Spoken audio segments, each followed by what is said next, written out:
বিকেলের ক্লান্ত দূর করার জন্য সুন্দর হাওয়া উপভোগ করতেছি।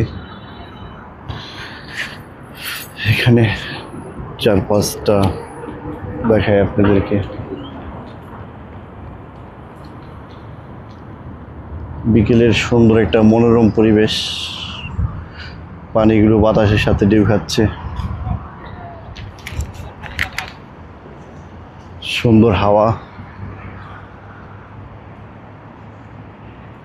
এই দেখেন পানিগুলো বাতাসের সাথে দুলছে।